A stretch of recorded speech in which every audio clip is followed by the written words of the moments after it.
everyone. Thanks for joining us. We are here to discuss Malazan because let's face it, Malazan's got a really big world. It's very complicated, lots of plots, lots of characters. But one of the things that I feel always gets sort of underrepresented is how intensely good its themes are. Malazan is a story about life and humanity, and it touches on so many different things. So I'm thinking we've got the best of the best, the real leading experts of the world, the people who know more about Malazan than anyone. Okay, look, they're just regular people, okay? But we're a bunch of Malazan fans. We're going to discuss the themes today, and I'm really excited. Thank you, everyone, for joining me. Take a moment to introduce yourselves, and just as you are. So I'm Kronk, the book guy. I think I'm on. Just realized I'm called Michael Kronk. It's fine. Michael Kronk, Kronk the book guy, whichever you mind. I don't really mind. Yeah. Um, Jimmy, tell us about yourself. Well, I'm Jimmy from the Fantasy Network, and I've been running a Booktube channel for like 5 or 6 years. It'll be 6 years next year, so 5 years. And mostly do live streams for the most part. I like to do things in the moment. I'm very spontaneous, I suppose. And I'm a huge fan of Malazan. It's one of my favorite fantasy series of all time. And I am certainly not an expert. There's plenty of people who can actually talk about it better than me, but I am passionate about it. And I do find myself thinking about the world and the books many times every week. And I will even just randomly pick up and read the books at a time. So I'm really excited to talk about one of my favorite series. So thanks for having me, man. Yeah, no, pleasure, mate. Yeah. All right, Joanna, you want to go next? Sure. Hi, I'm Johanna from Johanna Reads. So happy to be here on your channel, Michael. I am a huge fan of this series. It's been a while since I finished it. I've been on BookTube for about 4 years, so I'm a little bit younger than Jimmy. And I am excited to talk about the themes in Malazan. So even though it's been a while and I probably can't recall every little Mm. detail, I can still remember a lot of emotional moments that hit me. And I think that they really do speak directly to the themes of the story. Yeah, and that's actually a good point. I think we'll generally keep it spoiler free or like non-specific, So yeah, if you don't remember everything, it's fine. I can't remember everything. It's a big series. Oh man. All right, and Philip, It tell us is. about yourself. Hi, yeah, I'm Phillip Chase, and I've been on YouTube for a while. And unfortunately, just before this discussion began, we lost power.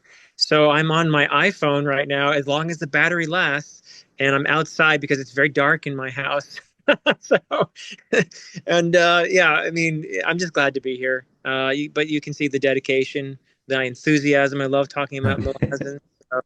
I am here on my iPhone. Hopefully, you don't hear too many random jet planes flying overhead or whatever. I'll try to mute myself. But yeah, Malazan is my favorite series of all time, Mm. particularly after I did my reread of the series, discussing it with AP Canavan, whose channel is called A Critical Dragon, and many people may know already, but AP is an advanced reader for both Steven Erikson and Ian Esselmont. So he has a lot of Wow.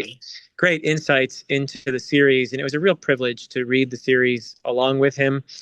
And also to talk about the Malazan with both Joanna and Jimmy in the past. I've been Mm. on both of their channels. We've discussed Malazan a lot. It was a big part of my deeper appreciation of the series to be able to talk with people like Jimmy and Joanna and AP and Alan and many others. It's a very meaningful series to me, and I think it is a theory that you could read endless times and discuss the themes of it. There are just so many, and I know we're probably not even going to be able to touch on all of them during this discussion, but there are just some really, really wonderful things, and I can't wait to Mm. dig into it.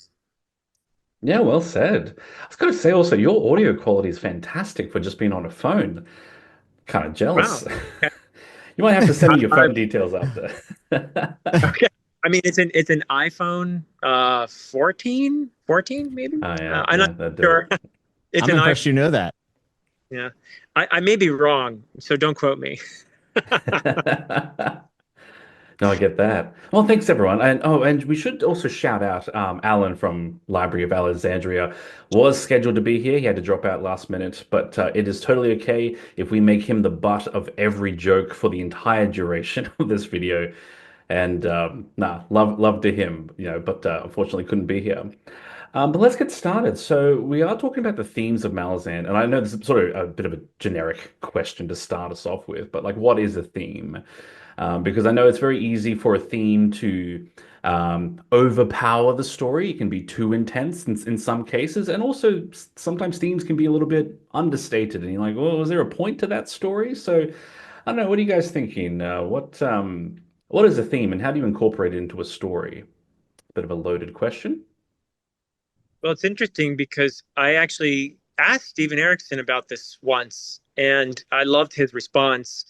And it was something to the effect that when he writes a story, he actually thinks about the themes first. So not all authors do that. Hey, Sometimes an author yeah. discovers their themes in the course of writing or even afterwards. But Erikson actually said that he thinks about the theme first. And then what he does is he layers the story over the theme to the point where you should feel like the theme is maybe like a mound in the landscape, but it looks like basically an organic part of the landscape, so to speak. That all these layers of history and story and myth and the characters and their personal journeys get layered over the starting point for him, which is theme.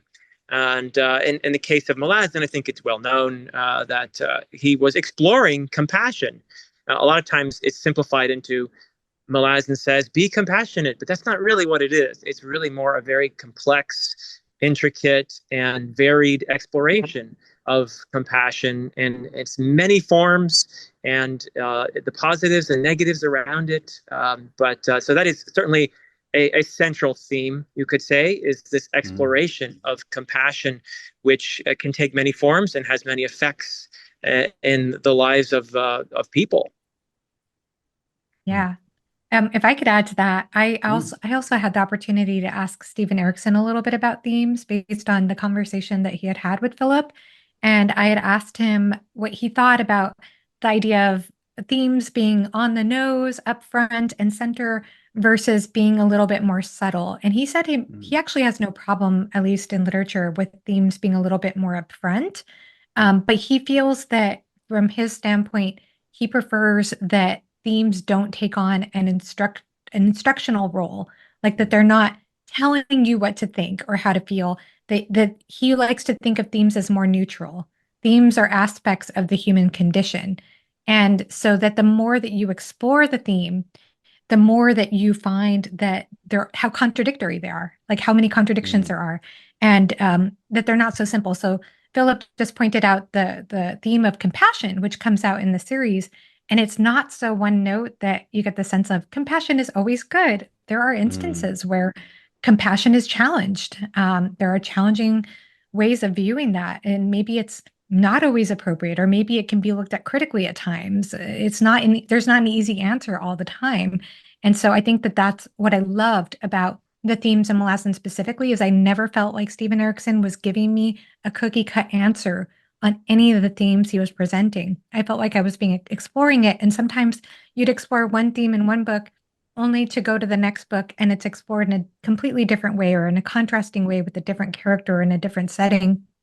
So I think that that's an important aspect of it. But yeah, I think of it as themes.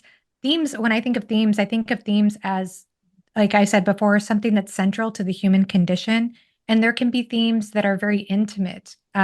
Like let's say a theme of aging and what is the meaning of life for a specific person? There could be something like betrayal, a theme that's very Mm. intimate on an intimate level. And then there could be themes that are very broad, that are speaking more about a wider society or about what's going on in the world. And so I feel like you get both aspects in Malazan, which is something that I also love about this series. Mm. Well said.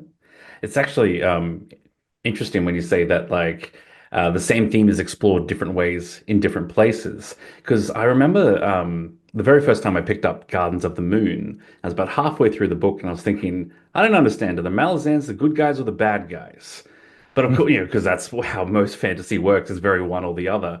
Um, but it was very much a case of like Erickson had a very compassionate view of the whole conflict, that he was creating. That from the Malazan's perspectives, they might be the good guys, but from the people of Darujistan, who might not want these invaders around, and it was such a contrast to how we normally see conflicts, which is always viewed Mm. through the distorted lens of this is our side, this is their side, this is good, this is bad. And him just being like, nah, it's a little bit more complicated than that. Yeah, I meant to So it's relate funny that you back. say that because we had so many discussions on Jimmy's channel Yeah. about these books. And Jimmy and I hadn't read some of the more extended novels of the Malazan Empire, the Esselmont books. And I know you have, and you've done some great videos about them, Thank you. Michael. But I love your videos. But it was funny to have those discussions with Philip because every time one of us in the discussion would be like, I hate that guy. And then Philip would say, well, you might need to read Actually, on. Yeah. And Uh, then, or I love this person. Well, you might feel differently if you read this other book. So it's like, it's prevalent throughout the series that you have to be careful where you land, or maybe you can't land. The way that he presents conflict, like you said, it's yeah. not so simple ever in Malazan. Mm, yeah. I'm just thinking, was there a book where I was meant to sympathize with Calor because I hate that guy? Well, I Yeah, think if you in Esselmont's novels of the Malazan Empire, there are moments that bring a little more understanding to that character, I would say, than you get in just the Malazan Book of the Fallen. So I'm not sure. didn't he like You, massacre a ship at one point? Anthony is the one to talk to about that because he's the Cowler apologist, not me. So don't ask me to Oh, defend. okay. That is a tough character for those of you who don't know. I think we get introduced to him in Mm. the third book, I want to I'm say, thinking third as in well. Memory Yeah, yeah. Suffice. Mhm. Tayshren is a better example. I think Tayshren is a much better example of a character that takes on a lot more nuance and complexity if you read novels of the Malazan Empire by Ian Ethelmont, as opposed to just seeing the character in Erickson's books. I think you would be a much more sympathetic toward Tayshren if you've read Esselmont's take on him. So that is probably one of the better examples, actually. It's a really good point. Actually, my opinion on him changed dramatically in reading the Path to Ascendancy. Yeah, good point. Yeah, and that's a Malazan thing. It's like you think you know a character, and both authors will do it within their own series, but they'll do it across their different series. You think you know a character, you've judged the character, and suddenly you realize your judgment is shallow, your judgment is Mm, incomplete, and that is one of the themes in Malazan is that don't be so certain that you are in a position of a judge and that you can know someone completely just by seeing one facet of them. That's a very Malazan centered, mm. very, that's a big thing that runs across Malazan. Mhm. Another good point. Jimmy, do you have any thoughts on theme and what it is and how it gets incorporated into the story? yeah, I mean, I feel like themes always just been like subjects to which we explore through story. And I've always thought that Steven Erikson did a beautiful job of giving us so many different POVs, like some of them actually being in the same faction and being Mm, likable or unlikable based on whatever their opinion is of said subject, and then how I feel about it, of course. And I did feel as if I was challenged a lot of the times about like my preconceived notions. I've always said that I felt mm, like Malazan made me a more well-rounded person and was pretty impactful for me. I think that people who maybe spend a decent amount of time thinking about like the problems in the world and how do we get why did we get here, and what is that other side that we obviously everyone there's another side to everything. So you're like how do those people think? Why do they think that way?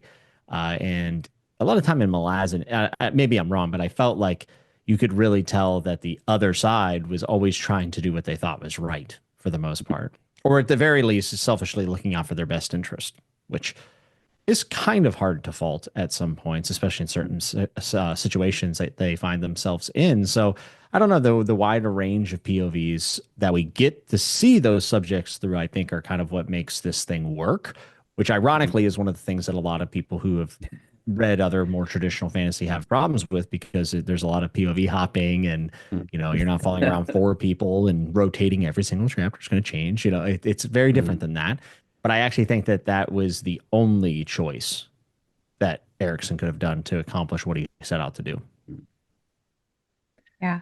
Very good point. Well, if I could just piggyback maybe off of Please do. Jimmy's Yes. point and maybe That'll help. I really love what Jimmy said about how you're given other perspectives and then you start to try to understand where they're coming from. So it's like you as a reader are putting on your empathy hats, so to speak. You are trying to understand different characters. Like you can't help but be presented with that sometimes. But I think also something that made me feel a little bit, not always, like there were some times where I had a hard time being sympathetic to certain characters. I won't lie. There are a couple of characters that come to mind that I had a hard time with in the series, but for the most part, there were a lot of times where I can think of where I'd feel frustrated with a certain character and their decision. And I'd realize part of it is not necessarily totally the character's fault in a way. Like some of it comes down to the society in which they're brought up in. And there's like a sickness in the society itself and the way that it's when you're born into that society, how hard is it to see past what, those walls are, what those constructs are. So like, for example, I'll just bring up a couple of examples. So like Karsa Orlong, who's a very famous character in the Malazan series. We start to understand him at the beginning. He's a very difficult character to get behind. He does some terrible, atrocious things. He's a fascinating character throughout the series, I will say. But you start to understand that a lot of issues of where he comes from, his background, his lineage, how that informs him in some sense. And then in book 5, we get the Lethery culture, which is very capitalistic, where everyone is measuring themselves and also out to gain and exploit others and take from others. And there's just mass colonization going on. And you start to understand how individuals in that society, some of them are actually good people at heart, but they also are struggling with the fact that they are in the society they're in. There are numerous examples throughout the series, but I do feel like we are getting a lot of really interesting perspectives on societies at large, how that plays a role in agency and morality and even just like, moral concept, I would say. It's a really good point. And actually, it reminds me, it makes me, one example makes me think of Ganos Paran from literally from the first book, because Malazan has a very expansionist, almost, I don't know, I want to say like imperialistic, let's go They do. conquer all the natives, over there. And Ganos is like, oh, I'm going to go and be a hero. I'm going to be a bridge burner. And it's like, nah, things get a bit more complicated than that. And, maybe being a good person is a bit more tricky. It's a windy path. Yeah. Yeah. I remember what I was going to say before, actually. Sorry about that. But I think one of the things that you often get in a big fantasy world, and what makes Malazan different to, say, Game of Thrones, is that even though Malazan is saying life is a lot more complicated and morality is a lot more complicated, it also still presents that it is possible to still be a good person. And I think that's something that Game of Thrones doesn't really, get on. Like, it honestly makes me think of Attack on Titan, which is very dark morality. I'm probably going to misrepresent it to some Attack on Titan fan. Um, but that one's very much like the world is very corrupt. The world is very cruel. You just keep fighting, and there's not really a perfect option. Like the world just sucks. And I'm like, I think Malazan doesn't quite go there. It does definitely say that there's a lot of complex morality out there, but it is still possible to do the right thing, which I think is a very Yeah, nuanced take. I don't know. What do you guys think about that? I would agree with that 100%. And that is one reason why I personally do not feel that Malazan is grimdark. A lot of people think it is Mm. because a lot of terrible things happen in Malazan. Absolutely true. There's some just horrendous things that happen in Malazan, but there also is another side of it. I made a video about the affirmative morality of Malazan. And my feeling is that ultimately, Malazan affirms the idea of connection, that it is possible to transcend one's tribalism. It is possible to meet the other and see oneself in the other. And Malazan presents many, many moments when that happens from the very beginning of the series to the end. Mm. There are moments when that fails to happen, and it is tragic. You can see that right in the first book. There is a character called Lorne that I feel is a perfect Mm. example of the failure to follow through with the connection, with the empathy, with the compassion. And yet that character is still a character that I feel for, that there's a deep tragedy within that character. But there are also many positive moments of connection in the series. If you read all the way through to the very end, there will be moments of tears, not just of loss, but tears of joy, tears of reunion, tears of connection and transcendence. And there's a sublimity to the series, to me, that elevates it in a sense that I feel that it is better spoken of as transcendental fantasy rather than grimdark. Not to discount the idea that many terrible things do happen, but there is an overall vision in this series that is, I feel, affirmative of our capacity to at least forge meaning, and we do it through connection. We do it through compassion. And that's how I feel about it. Very wise. Thank you. I'll say, Jimmy, you've got a very thoughtful expression on your face. Do you want to share what you're thinking? Well, I don't I don't want to turn this into a Song of Ice and Fire discussion, but I don't actually agree with I think your interpretation of it, but I think that is the mainstream interpretation of A Song of Ice and Fire. But I would argue that it's actually heroic fantasy. I do believe good people exist in that world. I think Davos is pretty noble. I think I can think of very few people as inspiring to me as Samwell Tarly, who is the most unlikely hero of them all, being Sam the Slayer and a stepfather. And there's a lot of nobility in a lot of the tough decisions I think some of the other characters have to make. So I'm not really on the train of its nihilistic story. I also have the context of like a lot of the other George works where I think he directly refutes nihilism, Dying of the Light being the major one, which was his debut. I believe it was his debut novel. And he actually has a nihilistic wind on this alien planet. And there's like this big refute of it. It's very fascinating. But I will agree that I think that Erikson is more interested in kind of exploring the bright side as well. Whereas, I think George is certainly more in the camp of like being human is in spite of all of those things still moving forward, which is illustrated beautifully in Clash of Kings, I believe, whenever Sam is falling in the snow and his brothers pick him up, which ends up resulting actually one of his more heroic moments, which is kind of interesting, even when he wanted to quit. But I don't want to get out. That's a whole nother discussion.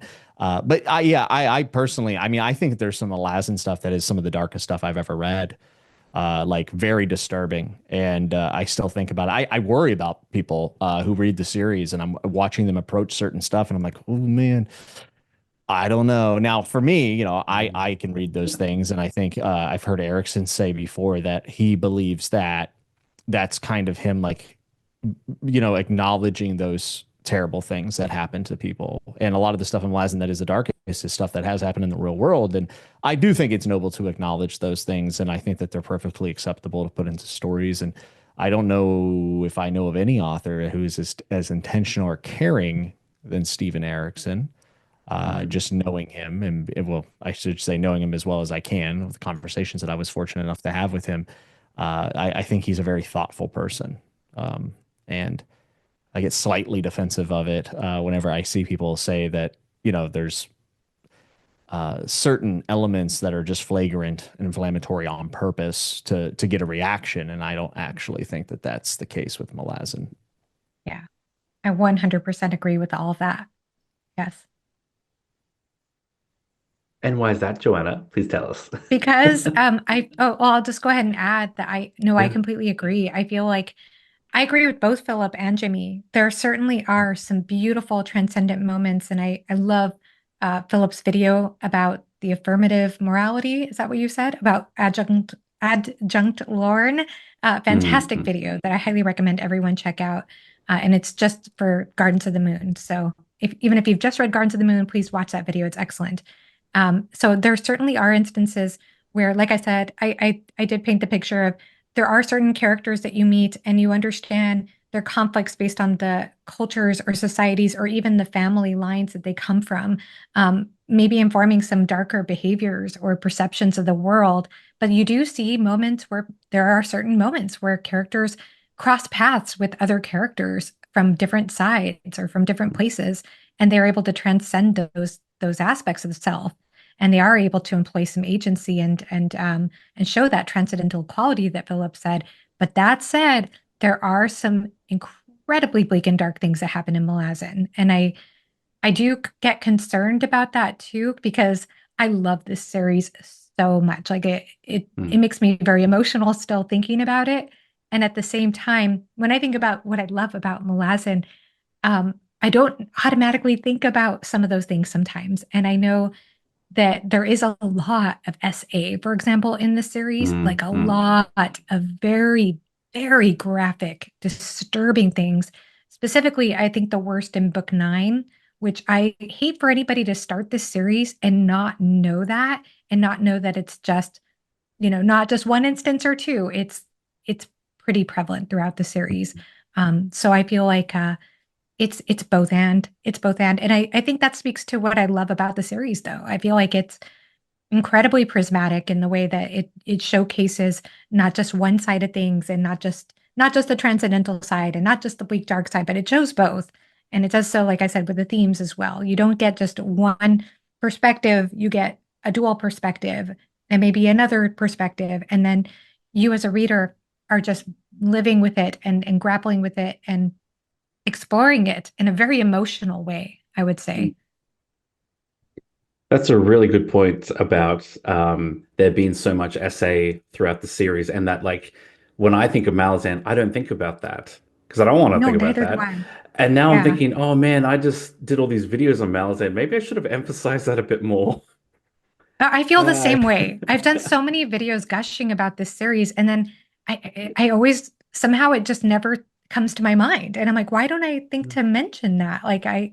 Because yeah, I have the same issue, and I'm trying to do better now. I'm trying to do better about that. But yeah, I think that's worth mentioning. yeah, yeah, definitely. Um, but I'm really curious about what Jimmy was saying about. So I'm still stuck on Game of Thrones being heroic fantasy. But you're right. We can reschedule a Game of Thrones chat sometime, I'm sure. Anytime, brother. Anytime. Yes. Just to I support love that Jimmy series. on that Yeah. point, I think you could extend it beyond Samwell to the entire episode at the wall with Jon Snow and the others, and the bond that Jon forms with the other boys there up at the wall. I feel that that's some beautiful stuff. That's an example of connection and these people under difficult circumstances coming together and finding that friendship, and the beauty of that friendship is what sustains them through the difficulty of their circumstances, and inspires them to heroic acts as well. So I think Jimmy has a point there. It I would, also is in direct opposition to the system in which they live, where class is at literally everything in this hierarchy very that good they point. live within. And Mm. Jon Snow, ironically, goes into the Night's Watch as someone who's been ridiculed because of his state as a bastard, and then looks at people beneath him, and he's very unlikable in those moments, and then finds a way to bridge that gap through friendship and connection, which is really important to the series. And his whole entire journey with the wildlings is like all that, right? Yeah, so it's definitely there. Yeah. Yeah. That's so well said. Yeah, absolutely. Yeah. I I guess I think can go okay. ahead. Sorry. No, go No, ahead. no, no, you go. Oh, no, I was Go just going to guest, pivot off please. that to talk about another theme that I really love in Malazan, Oh, though, sure. since it's kind of related to leadership and heroicism. Is I one thing that I love about this series, and part of it is informed by a conversation I heard with Stephen Erickson. I'll admit that I first heard it from him, but then as I read the series, it just kept sticking out to me. And that is I think Philip kind of brought it up in part earlier, which is the notion of certainty and how much we as human beings want to grasp for certainty. Yeah. And something that's explored in this series is the way in which characters, I can think of one example of at least, but the way in which characters look for certainty through leadership. They don't want to, they want things to be simple. So it's like, how can I make things simple? I'm going to look towards a leader, and the leader can tell me what to do. And then Mm. sometimes a leader might not be as certain as they might come across. And it's something that I think about in our real world, like how easy it is to listen to certain people with like, a loud voice and who seem like very, very convincing, and how, how easy it might be to fall prey to that without critically thinking or examining things. So I feel like Malazan explores that theme beautifully, and I really appreciated a series that does that, because I feel like in heroic fantasy, if we want to say this, not a Song of Ice and Fire per se, even though I do agree with the heroic fantasy aspect of that, I feel as though a lot of times in fantasy we do get that it's so affirmative that sometimes there is so much certainty by the end, or it feels that way. It can. I don't know. I shouldn't speak in general terms. That's not true. But but in this series, I did appreciate that we do get so much ambiguity when it comes to the notion of certainty that causes characters, in my opinion, to have to look within, to have to dig deeper, to have to dig through the complexity of things. And I just love that. I love that presentation of theme. I mean, it's presented in a lot of variety of ways, but I love that exploration of uncertainty. That's an excellent point, actually. I remember reading a study that was done. I think it was in the National Geographic, which makes me sound really well read, but it was like one article, so don't worry. But they did a study where they interviewed a bunch of psychologists talking about the psychology of people who are believing conspiracy theories, because we've seen a rise of conspiracy theory beliefs in the last, I don't know, decade or so. And one of the common themes, or one of the psychological traits, you know, consistent in people who are believing conspiracy theories, is they want a simple certainty. You know, they will always take what's the phrase? They will always take a simple lie rather than a complicated truth.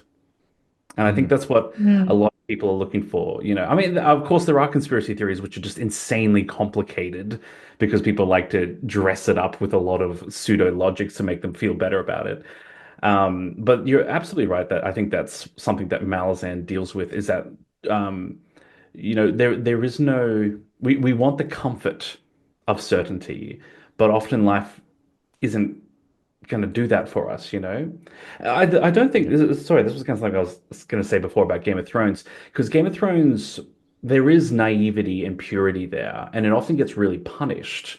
I think Ned Stark is the classic example, where I don't think Malazan punishes quite as much for naivety. You know, I think there's a little bit of opportunity to learn and grow.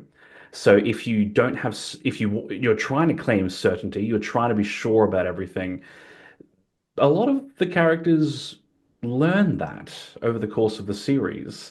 And so it's like, it's not as punished. We watch them unlearn a lot of their more childish beliefs as they try to find wisdom and a greater understanding of, the complexities of life as they go. I Yeah. think it's interesting because I can name a couple characters, I think, without being too spoilery about this, but there are characters like Itkovian, for example, or even Tavor, for example. The idea of the noble sacrifice, and you mentioned the idea of naivete and that sort of thing, and how in a certain worldview, being naive or noble is a negative. It's perceived as not a good quality if you want to stay alive, or if you want to get ahead, at least, let's Yeah. say. Whereas in Malazan, I think it's unambiguous that there are moments of sacrifice and nobility that are simply just sublime. They're beautiful. They're presented without that cynicism, I think. Not to say that there aren't complex, though, because when it comes to a character like Ikovian, even the sacrifice, there are different angles to look at that. I can't talk about it in detail, but is it unambiguously positive in all of its effects? There's a discussion to be had about that, I think. And Hmm. it's a nuanced discussion. It's a beautiful moment, brings me to tears every time, particularly the aftermath. It's gorgeous. It's I just can't get over how Erickson gets into my emotions during that scene. But once the emotions are turned off, and you start to think about it, well, or what are all the consequences of that? And you don't necessarily even see them all until you get to, like, say, Toll the Hounds or something else way down the line. You have to remember these consequences actually happen throughout the series, and that's something that Erickson never forgets. It's so interconnected. That's why another reason why rereads are so rewarding when it comes to Malazan. It's easier to make these connections when you anticipate them. But yeah, I think that there are. It's a long way of saying there are genuinely noble moments in Malazan that not that you can't analyze them, and not that you can't tease the layers apart, but I don't think there's a cynical. They're not presented cynically, at least. Let's put it that way. It's interesting. It makes me think of Discworld compared to what's the other one? The Hitchhiker's Guide to the Galaxy. Because they're both very whimsical, satire-heavy stories, but Hitchhikers is so much more cynical and very much like, oh, the universe will blow up one day. It doesn't really matter too much. And, the meaning of life is 42, that sort of thing. Where Discworld is, often confronts harsh realities of life, but with so much hope and optimism. Like, I feel like every time I read Terry Pratchett, I feel like he just believes in me, like he really wants me to succeed. And every time society fails, Terry's just shaking his head, just, come on, man, what are you doing? But there's just so much optimism and hope in that story. And I definitely think there is an element of that in Malazan as well, that, even though things get complicated sometimes, there is still reasons to be optimistic. I mean, if you just look at redemption in Malazan from beginning Yeah. to end, especially the end, I can't say anything specific again because it would be too spoilery, but the idea of redemption is something that is explored thoroughly. And the very fact that it is explored, I think, suggests a certain belief in humanity, that there are certain characters who you feel that you understand them. You feel, even in some cases, that they have, through their own actions, experience a cleansing, a redemption. And it's never easy. It's never facile, but it is incredibly beautiful at the same time. I would love that video from you, Philip. Redemption in Malazan. That'd be fun. Ooh, maybe on your next reread if you wanted to do that. Yeah, I agree with that. I agree too that some of those themes presented in Memories of Ice look a lot more complicated by the time you get to Toll the Hounds. Yeah. So it's interesting to track those things as you go on in the series. And I really liked your analysis too about the childlike qualities I think you were talking about, or being naive, or being is that what you were saying, that that's not as condemned in Malazan? Is that what you were saying? Yeah, not Michael? as punished. Yeah. It's punished, yeah. It's interesting you say that, because I was looking back at in preparation for this, I was looking back at some of my old cringy Malazan videos, and I was looking back. I think it was in Reaper's Gale. I want to say it was that book where I was noticing that there were so many characters that had these moments where they seemed a little bit more childlike at times, even characters who weren't super young. And there was something that was just so heartfelt and tender about those moments. That's something that I love about the series, because I love like the crazy cinematic action scenes and the convergences that happen in this series. Like, they're incredible. So many incredible, wild, weird things too. You were talking about Discworld and Hitchhiker's Guide. I feel like Malazan has a great amount of absurdity too, like to the point where sometimes I would read certain scenes and I'd question myself, did that happen, or did I dream that? Like, it would be hard for me to process what I was reading sometimes, but I feel as though, we do get what I love about the series, though, equally as much as the wild, epic moments, are these like tender moments where these characters just have these quieter moments. They might just have a tender moment with one another or see one another. And there's that theme of witnessing that comes up in the series in a broad sense, for sure, but also in an intimate sense. And it's those intimate moments, I think, that make this series sparkle for me all the more, Mm, in addition to, like I said, the epic cinematic stuff. mm. Yeah, I'd just like to add too that some of the characters are literal children, Yeah, and that's true. Yeah. you know, the snake. I can't say again because we're avoiding spoilers, but all I have to say is the snake, and Mhm. people know, no, and those are children that you take very seriously, with what they go through. And also, there's a certain wisdom to them. So I would agree with you, Michael, that it is a series that is most definitely not cynical about innocence. That Mm. there's a certain beauty even to innocence, that and even wisdom as well. I would go that far. There's a certain wisdom that we can seek in innocence. Mm. Oh, you're absolutely right. I remember reading Forge of Darkness, so the first of the Carcanis trilogy, and there's a child in that who suffers something as they're just an innocent casualty of war. And oh, good Lord, I had to put the book down because I just started crying uncontrollably. It was Mm. so evocative because the kid was so confused. The kid had no idea what was happening. And that was just the most heartbreaking thing. That just, yeah, definitely affected. Oh man, I'm feeling all the emotions rise to the surface just talking about it. But I'm like, he really captured, the mindset of a child. And, like we as the reader could read the scene and we had the full context of it.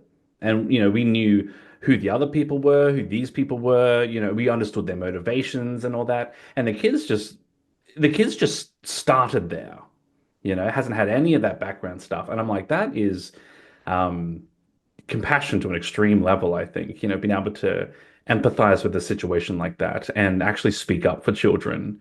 Because there's something that really I feel very strongly about is like I think people assume that kids are somehow less human just because they don't have as much life experience or because they can't self-advocate and communicate as well as we expect to. And I think that kids are 100% as human as us. They just don't know how to advocate for themselves and speak up for their needs as well as adults have learned to do. Um, and so it's important, I feel, for authors who have that ability to do the advocacy on their behalf, and to actually to humanize and validate the emotions they through so that people actually respect them and prioritize them. Anyway, that just Yeah. all came out. Yeah. But The there's God the is thing, not willing kids too, in by Malazan. the way. You see that in the God is not willing as well, I think. Oh What yeah. you are talking about. Yeah. Yeah. I was going to say you also get a dark side to children too in Toll the Hounds. There's also Sure. so we always get, like I said, we always get both sides of everything in this series. Yeah, nice.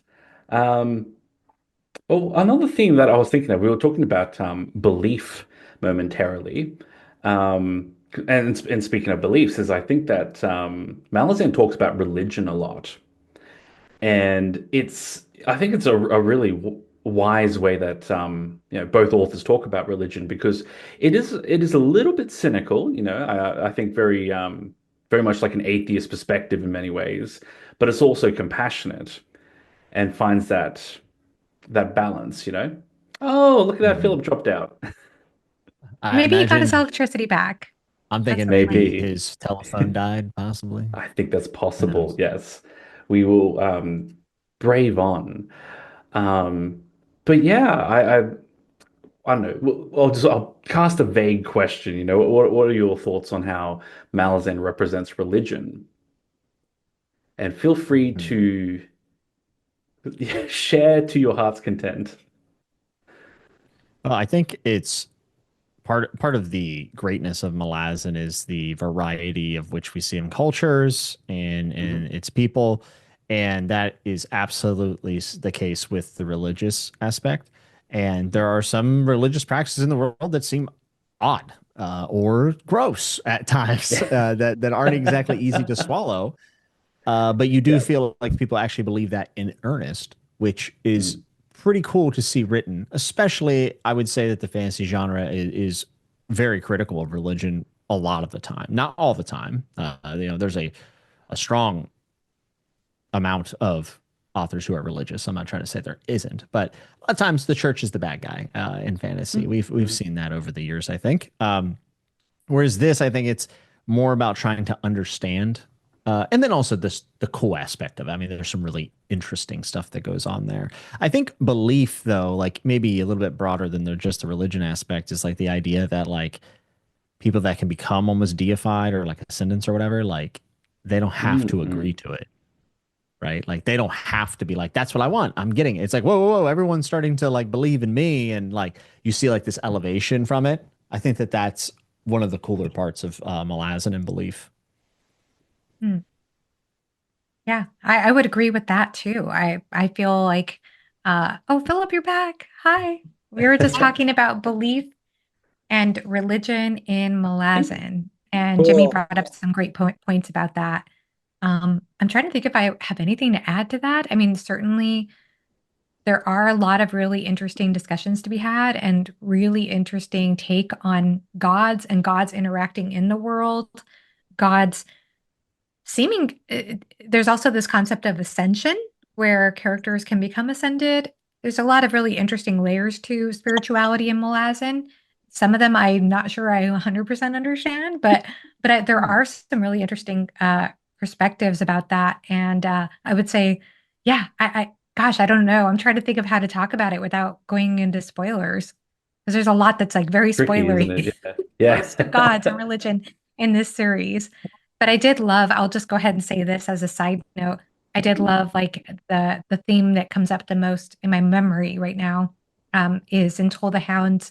There is this idea about redemption versus absolution, Yeah. and whether people could just get away with doing whatever they want in their life if they're going to be absolved at the end of the day, or if redemption, if they have to work towards that grace, towards that purification, so to speak. So there's some interesting conversation about that gets pretty complicated. But Philip, I'm sure you have a lot to add for this discussion on God's belief. Uh, Yeah, no, I think that, well, I'm going to put on my Ian Esselmont hat again, because poor Jimmy and Johanna have heard me say this so many times. But I do think that Esselmont actually explores this theme even more deliberately than Stephen Erickson does in novels of the Malazan Empire. And it's, yeah, you see a much more sustained exploration of even religion and its impact on people and the ways in which it can influence people's decisions. And so, yeah, Stonewielder particularly, I think, is where you see that. But it's all over. It really is. And faith, belief, and I love what you said about that's a really important one, Joanna. I'm sorry I missed what Jimmy said. I'm sure it was absolutely brilliant, but I'm It was all but right. okay, but anyway, I think you're right about absolution versus redemption, and the difference being that in the latter you actually have to work for it. And I think that yeah, you this is something I was talking about earlier. I don't want to get too detailed about it again, but it just blanket absolution is that really a good thing, you know? And there are certainly moments in Malazan that would suggest that it's not actually. And that so anyway, yeah, it is definitely another of the big themes. And read novels of the Malazan Empire. so guilty here. I'm so guilty. I've read like one. But I'm interested in what Jimmy was saying at one point because he mentioned the idea of like in fantasy, it's very easy for just the church to be the bad guy, and that's something I think we see a lot of. Yeah. Um, but it's more complicated than that, isn't it? Yeah. Generally, yes. It's Though interesting there are because probably some pretty good examples someone could. Because I one of think my first thoughts. religion. Oh, you go, Philip. You go. Yeah. Oh yeah, sorry. I'll just say, religion is, I think, a fascinating institution in that I feel that it shows humanity at our best and at our worst in many respects. Like nothing captures our are the paradox of humanity better than religion, in the sense that you can point to all kinds of beautiful acts, how religion has inspired people to connect, to love, to be compassionate, to help others. And then you can also just as easily point to many acts of atrocities and hatred, and how religion has been used in the service of hate and division. So it's really fascinating to study it as an institution, as a tool, and it is certainly something that is brought out in Malazan. Hmm. Yeah, I think of the I'm going to butcher the name, but I think it's the Penian Dominion from Memories of Ice, because that Mhm. definitely explores religious fanaticism, to pretty extreme levels. Ooh.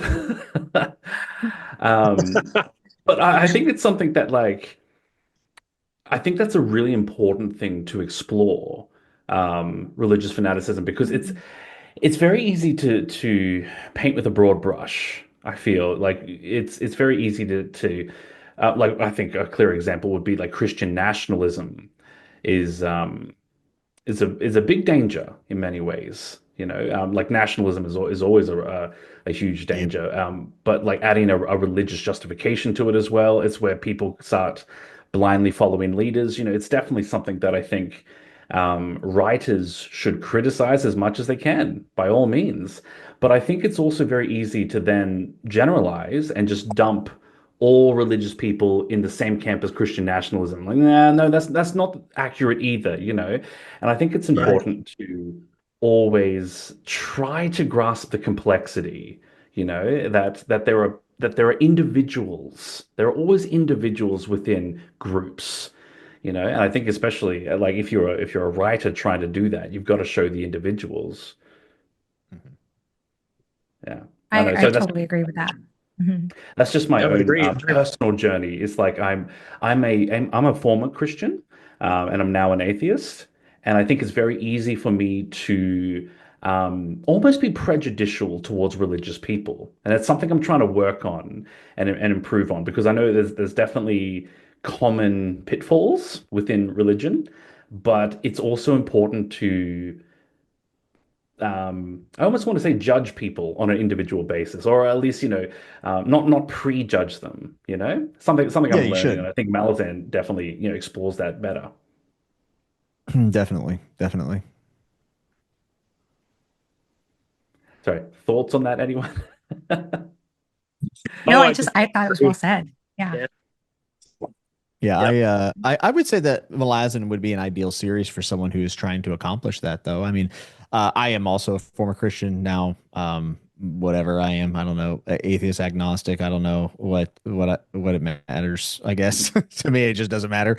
But um, yeah, it is easy, especially whenever you're coming out of that group and you might have some hard feelings, I guess, towards the group. Hmm. But I have found myself to be able to be very understanding of people that are in this situation, because I could have that conversation with old me, in many ways. So, and Malazan always waiting for the other shoe to drop to you see the other side. Like, you might hear about somebody doing something for an ascendant or a god or whatever in Malazan and be like, that's messed up. And then you meet them and you're like, oh, well, I kind of see where they're coming from. I can at least Yeah. see why they're motivated to feel the way they do.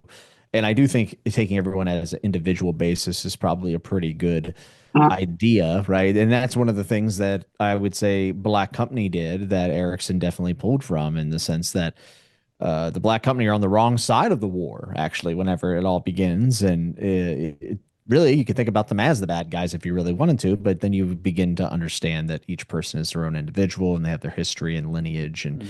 the company actually in itself is kind of a character too. So, Yeah, that's well said, Jimmy. I think that Malazan is the series that encourages people to treat others as individuals, to put aside the labels Hmm. and actually see the human, and engage with a person as a person.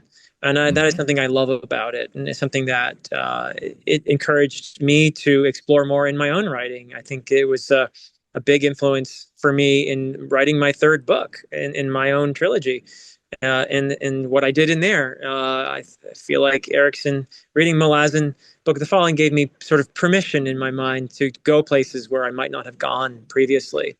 So, yeah, I really appreciate that. I think Jimmy said it perfectly, that it is a series that encourages us to think of the people we engage with as humans first, not as our labels that we carry around with us, and to make our lives. It's a lazy thing to do, isn't it? To stick a label on someone and think you know that person, right? Whatever that label might be, however right you might think you are, just assigning that label and dismissing that person wholesale because of that. You're probably missing something when you do that, wherever you're coming from and wherever that person you think is coming from, you know? Yeah. That's so beautifully said. Oh, sorry, Jimmy, were you going to add to that? No. Okay, I thought you were. No. Yeah, I just want to add, like, even though it gets a little away from the idea of, I think we were talking originally about religion and belief. I feel like that's something that I think is so beautiful about this series is that I know we've talked many times about how this is departing from traditional fantasy in the sense that in a lot of traditional fantasy, we're following one hero or one central group of characters and their journey throughout the series. And in this series, we are not necessarily following one specific character. It's very, very, very sprawling, and we're bouncing around to different continents, and the cast list just keeps on expanding. And that never really changes throughout the entire series. Hate to disappoint people who think it'll just settle. I mean, you do obviously get to know certain characters, but that's so much of the beauty of it for me is that I felt like there was still somehow despite the breadth of the series and the breadth of characters, there was so much depth to each individual character. And amazing efficiency on Erickson's part. I mean, I know we talk about them being 10 big books, but it's actually an incredible feat of efficiency, I think, as an author to be able to do that. Because you feel pulled in to these individuals and you realize every character, every person matters. Every person counts. There isn't just one important character. They're all important.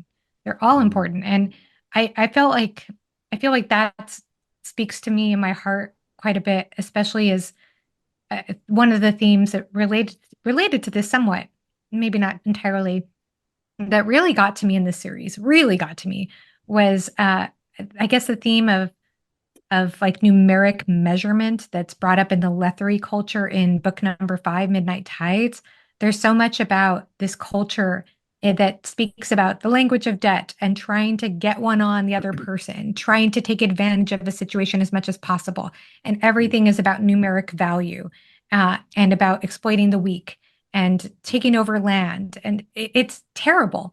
But at the same time, it got me thinking in such a disturbing way about our own culture and how much emphasis we put on numeric values. Like I know on YouTube, people judge us based on the number of subscribers we have or the number of views or likes. And it makes me kind of nauseous, honestly, even though I know that that's part of our culture. And so it's like looking at that aspect of culture in the Lethery culture in Malazan made me think, oh my gosh, like there's something that really rings true about our own world. And I want to find what response do I have to this? And I don't know that I fully have an answer to that. Like, but at the same time, I feel like Malazan just inspires me to try. When I look at those books and that journey, it inspires me to want to try my best to look past those superficial features and try to look at the human being, every individual human being as a human and as important. So I don't know. That's one way in which Malazan inspires me personally.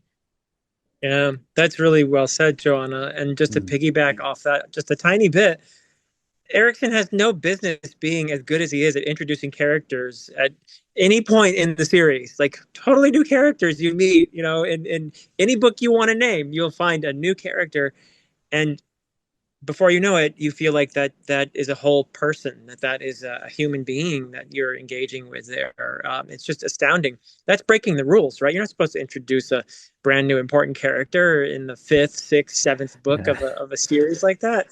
But that's what he does. I think he takes a certain joy in breaking the rule and Mm. being a bit of a mischief there, maybe. Yeah. And I think one of the devices he uses for that, maybe it's not the only one, but one of the ones I feel like he's so good at doing is just like I said, those little tender moments. Like a character might put their hand on another character's shoulder or look the character right in the eyes. And just I could feel it. I could feel that connection spark off the page instantly. So I feel like, I mean, there's probably many techniques he uses to be able to do that, but it is an incredible skill as a writer to get you to fall in love with characters that quickly, or even characters that you're following that maybe are like tertiary characters for a while, and they might be on the sidelines, and then suddenly a book later you realize, oh wow, I'm in love with this character, or I care about this character. I didn't even pay attention to them before. And how much does that happen in our real life where there might be people around us and we're not paying attention, and those people, if they leave our lives or something happens to them, we realize maybe too late that they matter. So I don't know. I feel like there's a lot to be said about that and the way Erikson does that in his writing that makes me connect to our own world and ways I wish I were a better human. Or even to put a But positive spin on that, you could maybe a person you've been working with for years, and then one day you have a conversation and you see that person differently and you feel a bigger connection to that person. You know, that is something that I totally agree, Joanna. You said it beautifully. yeah, and you really inspired me actually when you talk about assigning value to a human being based on numbers. Oh man, that is something as a YouTuber I feel is like my head gets wrapped up in the numbers all the time. And I often go long periods of just like avoiding all the analytical side of, YouTube studio and subscriber rates and just trying not to think about it. Because um, because I know like I still work a part-time job and sometimes I'm in the workplace and I'm like, I get no respect here. You know how many subscribers I have? I'm like, no, it actually doesn't matter here. And it's just kind of absurd to think that it would. But it's very easy trap to fall into, assigning the quality of what you're doing and the quality of your work by how many views the video got in the 24 hours after it was released. And it's like it's so random, but it's very easy to, yeah, get very wrapped up into that. But I also think it's similar to Lether, the Lether Empire, is that it's very easy for us to ascribe morality to someone's financial situation. So we often see like, we often assume that the richer someone is, the more smart and hardworking they are, or if they're poor, well, oh, they made bad decisions, and if they're homeless, oh, well, then they must be a drug addict or something. And it's like those sort of things just don't, that's not a reality either, that people's financial situation is often, product of their birth or the society or the economic decisions made by the politicians in their area. Like there's so many systemic issues that affect us financially, and to ascribe, a moral value to it, it's so shallow, so shallow. It's Yes. just, it's not how we should function. It's not how we can treat Yeah. people. Mhm. Yeah. Yeah. Well, it goes back quite a ways too, that good old Protestant work ethic, so yeah.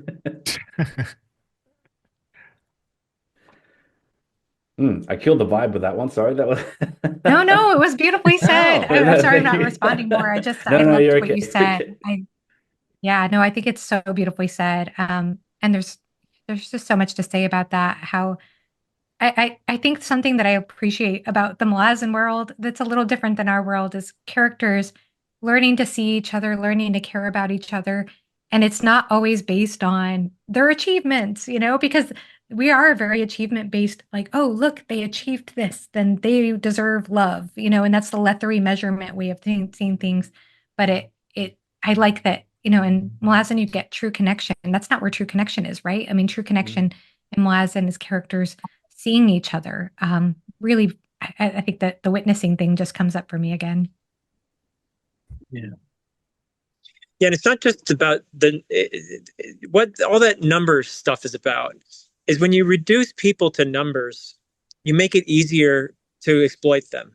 And you see that for sure in the Letheri society. It is a society that embraces slavery, that embraces the idea that some beings are worth less than others because of their economic status.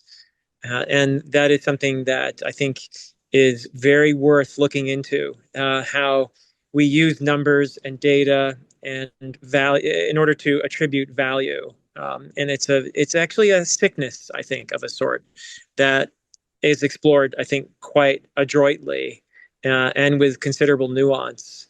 And that's why I love Tihol and Bug so much, because of what they represent in a kind of opposition to that mentality that of your number equals your value, right?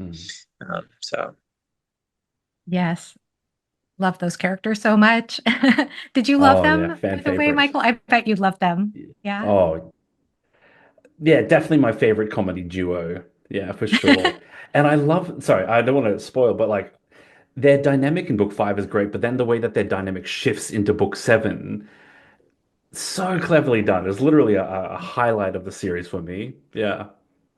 Yeah. Sorry, adjacent to that, I did have one question because we were talking about belief and religion. Um, I was thinking the other day about all the gods and the ascendants in the Malazan world, and I don't know if there is one that you would consider to be purely benevolent. You know, most of the gods are pretty selfish people. I don't know if you'd call them evil or just self-aligned, you know, but their morality is weird. Hey, it's all over the place. But I know I was trying to figure out if is there a theme of, you know, like you can't trust a higher power to an extent, or is it more nuanced than that? It's something I'm trying to wrap my head around, and I'll throw that to the group, see what you guys think. well, there's a difference in perspective when you've been around for hundreds of thousands of years. Mm. I'm starting to see it, and I'm only in my 50s. So imagine being around for hundreds of thousands of years. And yeah, I think you find the full array, among the gods. You find some that are incredibly narcissistic and Mm. cruel, and then you find some that are learning, and some that are even learning morality from humans in the series. Mm. I'm not going to say which because that would be too spoilery, but there are some gods that are learning morality from humans. So it's Mm. just, I guess, from the view is different. They're at maybe they're higher up or whatever, but I think that there's just as much nuance and complexity among the gods when it comes to morality as there is among the humans. Yeah. Because it'd be easy just to be like, you know, all the gods are corrupt, you know, and I'm like, no, even that, he doesn't take the easy way out. You know, they really do flesh them out to be multi-layered creatures. So I'm stealing this a little bit from Ruth and Bad, but I saw a video from him long ago, and I apologize if I'm not getting his ideas exactly from memory accurately, but he did a video, I think, at one point on the For Cruel Assail, I think. Yes. Were those the ones that were the weird white, The weird bony, ones. Yeah. strange? Yeah. Yeah, Those people and extra talking about joints and all that. Yeah. Yeah. yeah. That it was almost like I think he was saying that it was almost like Stephen Erickson's response to something that's very morally consistent, because they are so morally consistent that they are Mm. almost what's the right word to describe that? Like they're they're almost evil in a way. Yeah, I was thinking they're I close don't to think that's the evil. right Yeah. word, but Mm. it shows that how that can backfire. So I get the sense that maybe that's why some of the gods are more different, but also what Philip said too, like living for so long, trying to show that perspective as well. But I always found that interesting, and about just super moral consistency and having absolutely no cognitive dissonance about anything kind of makes you almost an egregious character. I don't know, to have Mm. a terrifying mindset. Yeah. Being so certain of your righteousness Mhm. Mm. is a truly frightening thing. And that, I think, is where you actually verge into something that could be called evil, when Yeah. you completely lack empathy because you're so certain of your own righteousness. Yeah. Oh, that's exactly it. That's exactly it. Because how could you? How could you have empathy if you're so certain? Yeah. Mm. That's a really perfect intersection between those two themes. I love that. It goes back to certainty, right? Hmm. Go on, Jimmy. Tell Yeah. us more. You got thoughts? I mean, I think that one of the more interesting aspects of there being bazillion-year-old people is what they find amusing. Like, what do you spend your time doing? You know, for Animator Rake, it might be the taking of a city or defending of a city might be the equivalent of you scrolling on your phone. That's true. You know what I mean? Like, I think that that's really cool to think about. And also, uh, I would imagine on a different scale, like Philip said, like once you start getting older, I almost so actually I think as you get older, maybe you start seeing things like you don't want to waste time. But I guess if you get so old, maybe there's a tipping point and it goes the other way. And you're like, I've done it all. Let's go Yeah. defend this place to do it. That's good. Sorry, I'm always tempted to talk about the crippled god, um, but that's hard to do without spoilers Very because, hard. yeah. Yeah. Yes. Look, I'll skirt the edges of that one a little bit, but I'm thinking that the crippled god was a real source of fascination for me going into the series because it looked like that was going to be the overarching plot for the series, because Malazan is very episodic. They're broken up into books. And I was looking for like one big plot line that it must all be building towards, and we thought that was the crippled god because he's presented very much as, the dark one from the Wheel of Time or a Lord Sauron type figure. Yeah, and it's definitely more complicated than that. That's all I'll say about it. Hmm. But I think, yeah, that guy is, yeah, a great example of, yeah, you don't want to be certain. You don't want to, yeah, you don't want to be certain. I'll leave it there. I don't want to, yeah, touch on that too much. Yeah, but also a figure, again, avoiding spoilers, who really brings together in a surprising way all these themes we've been talking about, actually. Mm. So, yeah, very effectively. But yeah, pay attention to all the little poems, the epigraphs, and everything else. Folks, pay attention. Don't skip the poems um, because they actually add to your understanding and your appreciation of all these themes we've been talking about. I just love that the author of the Adan trilogy is saying, "Don't skip the poems." Of course. Yeah. There really are some important epigraphs. I mean, everything is important in this series, but yeah, there certainly are some thematic elements in them as well. Probably most of Mm. them, right, Philip? Yeah. I was Well, I trying to did look up have. a quote. Oh, you go. Oh, sorry, go ahead. Oh, No, no, I was I was going to just going to topic say jump, so that. you do it. Okay, sorry. I was just going to say because we were bringing up the concept of compassion and certainty, that you can't be compassionate if you're certain. I was I was trying to look up a quote that I had read in Midnight Tides, and I think I found it, and it was it. I'm going to paraphrase it here a little bit because it has names of characters. It says he had, sorry, had he compassion to feel, he might have understood and so softened with empathy. But compassion was engagement, a mindfulness beyond that of mere witness. And he felt none of that. And I just love that quote. I mean, there's a lot that could probably be unpacked just in that one sentence, but I really liked this idea of compassion being, it's not just something that you just see and you have compassion. It's more like it's something that you actually do have to engage with. So there is a witnessing aspect of it. There is a sense of space, I would say, from your certainty, but there's also a sense of like really engaging, like really putting yourself in the other person's shoe, I would say. I don't know. It just came up from in my thoughts when we were talking about that. So I just wanted to bring it up. I like it. Yeah. I want to bring up something slightly random, but we've talked about the term witness a few times. And this is probably me oversharing, but it's just a funny story I want to share because you guys will appreciate it. But like, I'm doing some therapy at the moment just because you should. And one of the things my therapist was teaching me recently was like when you're exploring emotions or past trauma or any sort of powerful, feeling, it's very easy to get swept up in it and for it to take over and overwhelm you.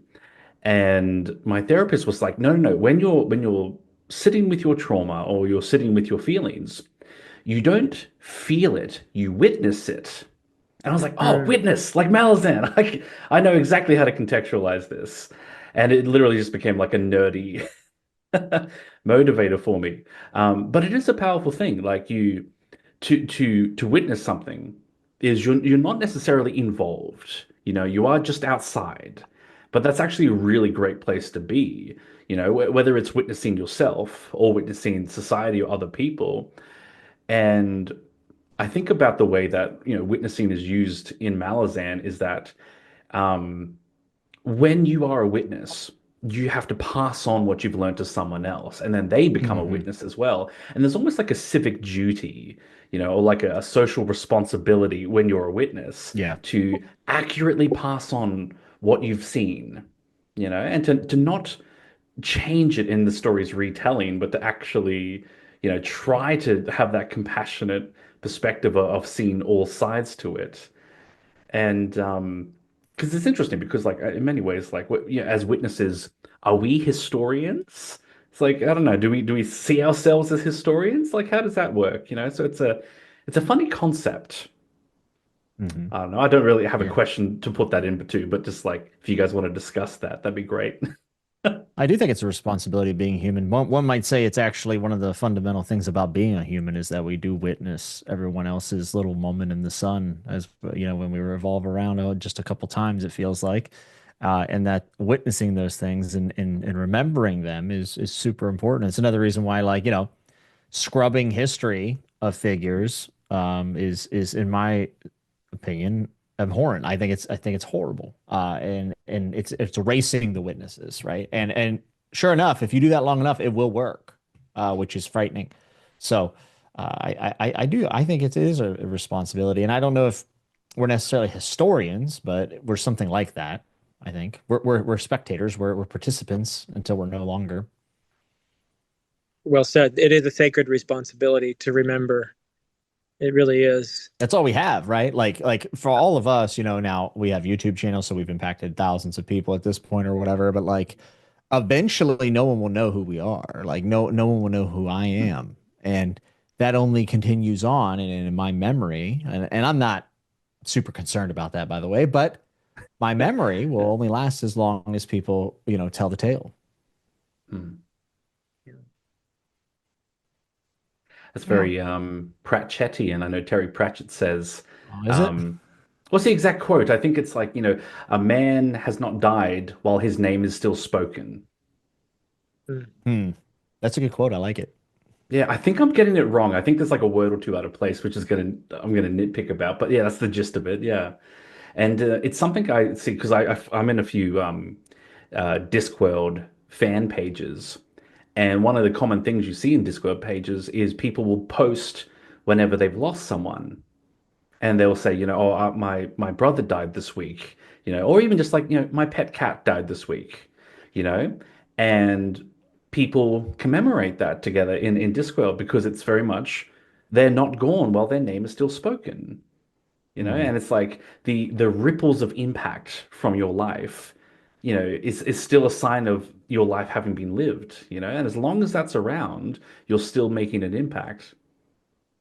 Well, and this is the whole point of the title of the series, the Malazan Yes. Book of the Fallen. It is one interpretation of that title. There actually are several others, which I can't talk about because of spoilers again, but that is a really important interpretation of the title of this book being essentially the witnessing of the people who have fallen, those who are no longer with us, and the sacrifices they made, the lives they led, the redemption, the failings, everything. Yeah. Yeah. And it's like, do people have to be seen by a wider lens in order for what they do to matter? Like that's another question that comes up. Like, do good deeds only matter as long as other people know about them, you know?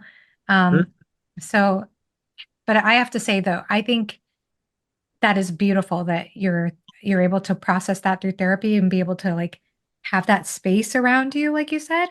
Mm. Because I think sometimes that does take a safe space around you to be able to process difficult traumas or things that come up for us, or even to see others. Like sometimes I think it's compassionate. Maybe I'm taking a different side to compassion than the quote I'm saying that I just read. I'm not sure, but I think sometimes compassion is, it doesn't have to be like drawing yourself to feel exactly what the person's feeling, but be an open space around it. Like sometimes I think that that is compassion. That's a good point. And speaking of therapy, um, one of the things that that therapy is all about is reevaluating the lessons you learned when you were a child. And often when you're a child, like people learn, they have fundamental assumptions about the way the world works. And often when you're an adult, you've actually got to interrupt that process and be like, hang on, that was only relevant in the situation I was in when I was a kid. Now that I'm an adult, that's not relevant anymore. And then try to manually switch gears and unlearn that behavior and instigate new behavior. And it's a Hmm. process. It's definitely a process.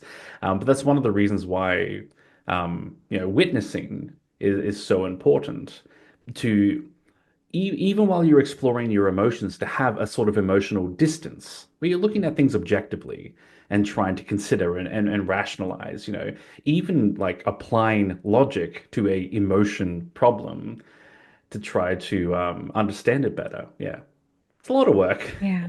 Oh Yeah, I'm yeah, sure. lifetime. Definitely, And definitely. there are characters and there are situations in the series too where characters will be walking along and suddenly recall like a traumatic memory. I remember that happening in one of the later books. And yeah, I've always wondered about that. If that's maybe in some ways inviting the reader that it's okay to process Mhm. difficult things too when we're reading about characters doing it. Yeah. There's a famous duo in the series. One of the characters has a kind of amnesia, Hmm. all the time, and it's all about his recollections, really. Yeah. Yeah, that's true. That's true. And also what we were saying earlier about the memory being passed on. Sorry, I I want to bumped my say there's a headset. Go. scene. Oh, sorry. I want to No, no, say you there go. was You go. a scene in Midnight Tides where there's well, I can't say it because it's spoilers. Never mind. But there is a lot to be said about passing down names, and there's a lot to be said about history and the passing down of history and how that impacts things later on in the series. It's just beautifully done. So and beautiful. different forms of passing down history as well, because in the West we privilege the written form, we privilege our supposedly more scientific approach to history. And what Malazan does constantly is poke fun of that. And these are two archaeologists who love poking fun at the certainty of history and historians, and the idea that we have this narrative that we have captured the past and this is the official version and this is what we should believe happened. And they are constantly undermining that, and also affirming, hey, there are other ways of knowing the past, and there are other cultural perspectives that fill out our knowledge in ways that are very valuable. So there's not just this one privileged perspective that should speak for everyone, right? Yep, I That's a really agree. good point. Well, I've got another theme I really wanted to discuss with you guys, because one of the whole reasons why I wanted to have this chat is because I was trying to write a video script on the Carcanis trilogy, the prequel trilogy, and whoa, that trilogy is just so densely packed with themes. And it was kind of overwhelming. I was like, I don't know how to write this. I need more brains than I've got. Um, but one of the big ones in that is the theme of societal collapse or like empires falling. And it's funny Huge because relevant. we've had that's but we had we've always had the theme of like a sort of Malazan's very much in the decline, by the time we start with Gardens of the Moon. You know, the great and mighty emperor is gone. You know, the outer expansions are starting to collapse. There are uprisings against Malazan, and so empires collapsing has always been a theme of the series, but it sort of got cranked up to 11 in Carcanis, where we just saw absolute chaos and devastation. Um, but yeah, let's discuss that one. So, how do you think Malazan depicts empires falling? Well, it's humbling, isn't it, when you understand that there are people who've gone through these cycles before us, and that we're not special, we're not, the best ever, we're not the greatest on earth, whatever, catchphrase happens to be, that we have a lot in common. The past is a mirror that can be held up to us. And you see this in Malazan. You see these layers. You see that past civilizations have gone through similar things to what's happening in the present. And I think it puts things in perspective. One of the things that I love about Malazan is that I compared it to looking up at the stars on a clear night and just feeling that sense of the vastness all around me, but also feeling, wow, I'm just a little fellow, in all of this. And giving you that proper sense of perspective. And I think that applies here as well in terms of the cycles of history, in terms of civilizations that come and go. This is a big theme in fantasy in general, but I think Malazan has a really cool take on it. And the idea that we're somehow special and we're different and we're going to last forever. No, not actually. No, we're not. We're not that special. We're not that different. We can see this mirror if we're humble enough to take a good look into it. And we should take, warning from the past as well. And there is, sorrow and beauty in that as well, in realizing that ours is an old story that has been played out many times before. So, yeah, I think that's a really important theme in Malazan, for sure.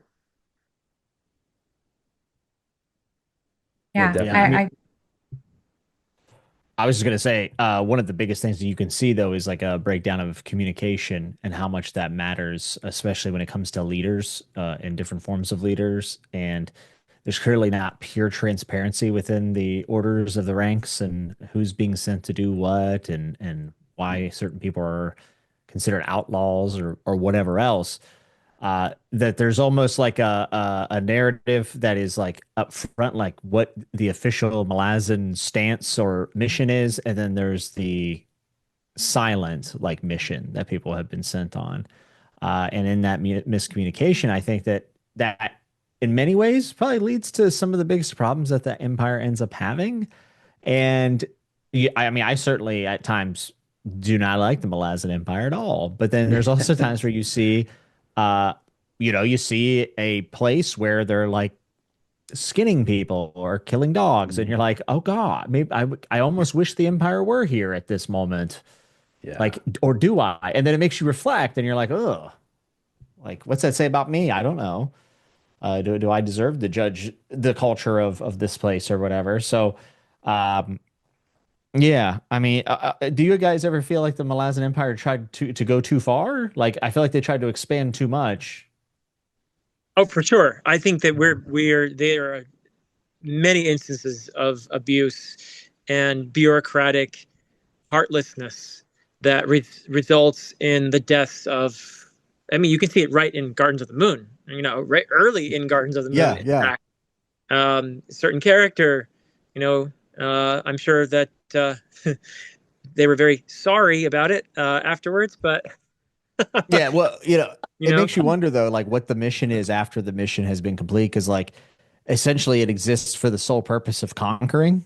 It feels like at times, and it's like, well, once everything's conquered, then what happens, right? We all know it usually implodes, right? There's a fight with inside, and that's what kind of happens. But without the ambition, like the machine almost only works that way, and once that's over, well, there's not much else to really go on. I mean, even just look at characters that we like, maybe even the most in Gardens of the Moon, like Whiskey Jack and his crew that are with them. We'll just put it that way. What is their mission, actually? What are they actually there to do? when you think about it, just because we like them, it's easy to overlook the fact that Mhm. what they're there to do is actually kind of horrible. You Oh yeah, know? it's Yeah. definitely bad. Yeah, Yeah. certainly. Especially whenever you see, Pale and what happens after when they send the people in and it gets pretty Yep. gross, right? Yep. And they're Yep. like, well, we just let them do it. They helped us. You gotta let them do it. Just let them. It's like, oh God. Yep. Oh, it's so true. Because I think one of my favorite characters, I hate to say this, but one of my favorite characters in the series is Casa Orlong. I don't like that he's one of my favorites, but he is. He's my favorite too. I feel the same way. And yeah, it's challenging to at times. Yeah. He's just he has the most fascinating character arc though. He Really really It does. really does. does, yeah. Mm. When you I don't guys, know that I have much to add to that. I just think yeah, I think that Philip and Jimmy said it really well. Um yeah, there are some Carson moments where I feel like a lot of people are like, yeah, witness, and I think we're actually maybe supposed to step back a little bit. Maybe Mhm. we could step back a little bit and say, wait, is that actually cool? You know, Certainly not cool. yeah, yeah, yeah, But there are a I know couple what of you're talking times when about. there's a villain we don't like and we can't stand that they keep getting away with it. And then Casa shows up. I'm like, yay, Casa's gonna kick their butt. It's just it's a Yeah. fact of nature at this point, because he's on the scene, but he has that Yeah. moment a few times in this series where it's kind of like if we were to use a alignment chart, it's like, oh, we've got a chaotic evil over here. Oh, look, the chaotic neutral has shown up. Perfect timing. yeah. Yes, that's so well said. I do appreciate Carsa's stomping all over the perspective that civilized equals superior. That Hmm. is where I'm Yeah. with Carsa 100%. Or that Uh, progress equals superior. Yeah. yeah, Hmm. yeah, Actually, well, that touches on one other theme I was hoping we get time to chat about, because I know Malazan deals a lot with like the civilized society and the big capitalist empire versus indigenous cultures, and the Right. way that the big empire tends to just crush and suppress all the little guys. But there are so many indigenous cultures all throughout Hmm. there, and I think there are times when, we see indigenous with beautiful ways of life that are just swept aside in genocide, cultural genocide. And then we have other times where, well, the indigenous are kind of barbaric and do some pretty terrible things. I think that there's definitely a duality to it as well, but I think that's another major theme that is done with a lot of compassion. Because, like, I know, yeah. again, in Gardens of the Moon, we see the Malazans. We're like, yeah, mighty Malazans. And I'm like, actually, the locals are doing just fine on their own, and maybe the Yeah. Malazans don't need to be here. There's definitely a bit of that. Yeah, as much as you do, you can find many examples of terrible things committed by local cultures. They do nothing on the scale of the Malazan Empire, in terms of destruction, in Mm. the name of progress or in the name of civilization or what have you. So if we're just talking about destruction, I don't think you can match these big empires, these civilized, advanced cultures, right? Yes, with their mages and their big magical mass destruction moments. Yep. Right. Magical technologies. Yes. Yeah, Yes. I no, world changing. I totally agree with all that. I feel as I loved the way the different indigenous cultures and nomadic cultures were presented throughout the series. And like Mm. you said, Michael, there are numerous ones and they're Mm. all different. They're all unique. They all feel, they all had some sense of authenticity to the world too, which I think has to be Mm. so difficult to do. Um, I yeah, I appreciated that exploration. Certainly, explorations on cultural relativism, not always positive. But it does it certainly relates to the empire theme as well. So Yeah, yeah, I think it's so well done. that's very true. I think of like there's one avoiding spoilers, but there's like one time the locals are rising up against Malazans. I'm like, yeah, I can kind of see their point here. Yeah, they got some good motivation. And then they go straight to crucifixion. I'm like, whoa, geez, oh, I don't know if I agree with you guys anymore. That just escalated so many levels. Yeah, I agree. Yeah, but one example I think of, I can't remember which book, and I can't even remember his name. Come to think of it, is it Red Mask in That's the in Uh-huh. book 7. Yeah, yeah, yeah. Yes, yeah, because he's like a figurehead for the indigenous population, and we see both sides of it there because the Lether are like he's a can I say terrorist? Is that is that the term? But then a lot of the locals are like, yes, finally someone's going to stick it to the Lether Empire, and we are presented with both sides, and as the Very much. reader, do we pick a side? Is there a side? It's yeah, it's hard to see. I don't know. He's a divisive figure, but I think that's very much um, how it's presented in the story. And it gets even more complex when you learn more about that particular character, which I can't say Yes. about, but it really does complicate does muddy the waters even more. Yeah. Yeah, definitely. Well, I won't lie. That was actually all I had for prepared remarks, actually. Um, I just want to check, Philip, do you need to head off shortly? I do pretty soon. Number one, because I have another discussion in a few minutes, and number two, my phone is about to die. But my electricity did come back, so Oh, that's promising. so I will be having my other discussion. So yeah, that's good news. But I decided to Oh, just very stay happy for here, you.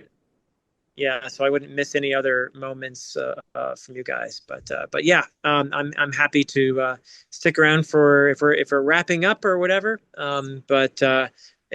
Since I've got the floor, also just want to thank Mm. you, Michael, for inviting me along with these two beautiful people that I've always enjoyed chatting with. And yeah, I love talking Malazan, and it is a series that is Exhibit A for me when I think about how literature not only reflects our lives but helps us in our struggles to make sense of our lives. And these themes we've been talking about are so important, and I think dealt with real sensitivity and nuance and brilliance by Stephen Erickson. And go read the Esselmont books too, and Ian Esselmont as well. No, th thank you, And Philip. And I think this has been a learning experience for me as well. Because for one, this is the first time I've tried to do this on my channel, have people on and have a discussion. Um, but yeah, the theme of certainty has really stuck with me today because um, being honest, I think I often fall into the trap of thinking I know what I'm doing, and that I understand these books really well, and then I can break them down pretty good, and I'm a pretty smart guy. But I learned so much today, from all of you guys. I really appreciate it. I think, for one, Malazan's always it's a series where if you think you understand it, there's probably more to understand. It's definitely a case of that. Yeah. Um, but something I realize is that that there is a limit to how much I can know and how much I can understand, and there is a real benefit of talking from other people who know their stuff and learning from them, and that's something you gotta make the effort, to be Yeah. available to that. So I'm deeply appreciative to all of you for teaching me a lot. I feel like I want to go away and process so many things. oh, I I appreciate want you to having thank us. you as well too. Yeah. I'm so thrilled to have been here and to get to talk with all of you. And this was just so much fun. I love this series, and it speaks to my heart on so many levels. And getting to share and talk about these things, I feel like I'm still processing things that happened in Mm. this series, and so just revisiting these themes has been very meaningful for me. So thank you so much for having me. No Yeah. Thanks, worries. Mike. Yeah, no, absolute pleasure. Yeah.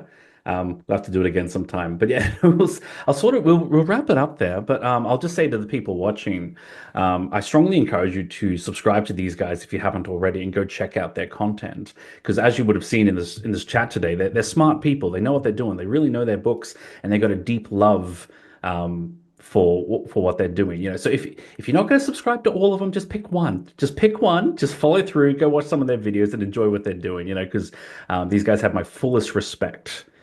So happy to vouch for them as much as I can.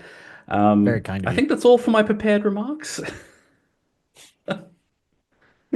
Wonderful. Okay, well, I'll end the recording there and we'll sign off. Everyone, thank you so much for watching, and we'll see you next time. I'm sure we'll do something like this again in the future. So take care for now.